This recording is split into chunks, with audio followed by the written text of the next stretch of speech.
Lily opened the door. She was horrified to see something terrible that would force her to make the hardest choice of her life. Mr. King wanted her to sleep with a dog. He offered her a lot of money to do something that is morally not right. In the small village of Greenhill lived a girl named Lily. Everyone knew her as a kind and hardworking person. Lily had finished elementary school but couldn't continue because her family didn't have enough money. She lived with her mother, who everyone called Mama Rose. Lily's father had died many years ago. Every day, Lily and her mother worked on their small farm. They grew vegetables and sold them at the local market. The money wasn't much, but it helped them buy what they needed. Life was hard, but Lily always stayed positive. One Sunday, as Lily walked home from the market, she saw a fancy car driving down the dusty village road. The driver was her old friend Maya. Maya had left Greenhill years ago to live in the big city. Maya looked rich and successful now. She wore beautiful clothes and jewelry. When she stepped out of her car, all the villagers gathered around, amazed at how well she was doing. Maya hugged Lily and came to visit her home. She brought gifts, 2 colorful scarves for Mama Rose and a new dress for Lily. They were so happy with these presents. Life in the city is amazing, Maya told Lily. There are tall buildings, busy streets, and so many jobs. If you come with me, you could earn enough money in just 1 month to build a new house for you and your mother. Lily couldn't believe it. Really? Are there such good jobs in the city? After Maya left, Lily couldn't stop thinking about the city. The next day, she told her mother she wanted to go with Maya to find work.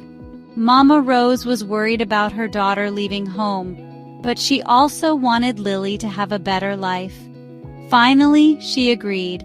On the day Lily left, her mother hugged her tightly. "My dear daughter, be careful and remember where you come from," Mama Rose said with tears in her eyes. "I'll make you proud, Mama," Lily promised. Then she got into Maya's car, feeling both excited and nervous. When they reached the city, Lily was amazed. She had never seen so many people in one place before. The buildings were taller than any tree she had ever climbed. Cars honked and people rushed around everywhere. Maya's apartment had shiny floors and electric lights, things Lily had never had at home. The plan was for Lily to stay with Maya until she found a job. After a few days, Lily asked Maya about finding work. "When can we start looking for jobs? Should I write a resume?" Lily asked. Maya just smiled. "Don't worry about that now. Just relax and get used to the city first." As days turned into weeks, Lily noticed strange things about Maya's life. Maya didn't go to work in the mornings like most people. Instead, she slept late and went out at night wearing fancy clothes. Different expensive cars would drop her off very late at night. One morning, Maya sat Lily down for a talk. "You want to live like a city girl, right?" she said, handing Lily a red dress. "Wear this tonight." Lily was excited, thinking she might finally get a job. Maybe it's at a restaurant or a fancy store, she thought. That night, Maya took Lily to a big house party. There were many rich-looking men there. Lily had never been to such a fancy place before. "Smile and act like you belong here," Maya whispered. As the party ended, a rich man named Mr. King approached Lily. "I haven't seen you before. You must be new in town," he said. "Yes," Lily replied nervously. Mr. King suggested they go somewhere quiet to talk. As they walked down a hallway, he suddenly tried to touch Lily in a way that made her uncomfortable. Lily pushed him away. "Don't touch me," she shouted. "I'm not that kind of girl." She ran back to find Maya and said, "I'm leaving." When they got back to the apartment, Maya was angry with Lily. "How dare you embarrass me like that?" she yelled. "Do you know how much money you just threw away?" "But you said there were good jobs in the city," Lily cried. "Grow up, Lily," Maya snapped. "This is how girls like us make money in the city." Lily was shocked. This wasn't the kind of job she had imagined. The next few days were hard. Maya was angry and wouldn't give Lily any food. Lily thought about going home, but she had no money for the trip. Then one evening, Lily's mother called. "My daughter, how is life in the city?" Mama Rose asked. "Please send some money soon. I'm sick and need medicine." Lily's heart sank. She promised to send money, even though she didn't know how she would get it. After the call, Lily turned to Maya with tears in her eyes.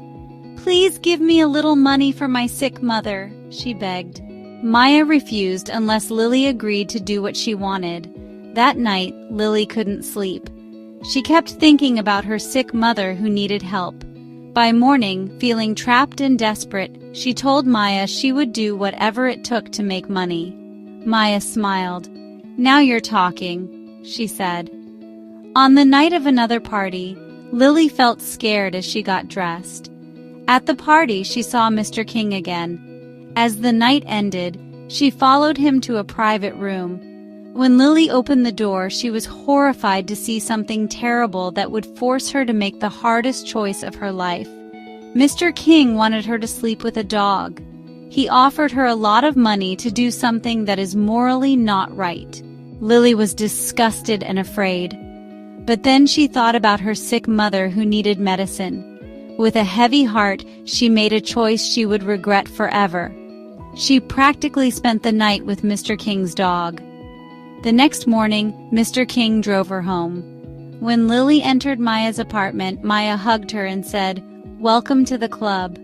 Lily cried, feeling ashamed and upset. Maya tried to comfort her. "Don't cry, Lily. Look at all the money you made in just one night." In the weeks that followed, Lily sent money to her mother and bought nice things. From the outside, it looked like she was living a dream life. But inside, she felt empty and ashamed. Lily's new lifestyle didn't last long. A few months later, she became very sick. She went to many doctors, but none could help her.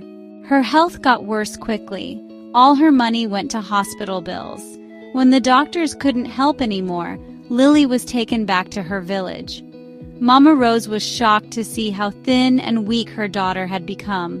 The village healer looked at Lily with sad eyes. "Child, what happened to you in the city?" she asked. Lily finally told her mother the truth about what she had done for money. She cried as she spoke about her shame and regret. 3 days after returning home, Lily died in her mother's arms, whispering, "I'm sorry," with her last breath. The entire village was sad. "Money is not everything," they said as they buried Lily. When Maya heard about Lily's death, she quickly left the country, afraid of what might happen to her. Mr. King and other men like him were caught and sent to prison. In the years that followed, Lily's story became an important lesson in Green Hill. Parents told their children about the dangers of false promises and easy money. The village built better schools and created more jobs so young people wouldn't need to leave home. They taught that true success comes not from money alone, but from living an honest life and helping others.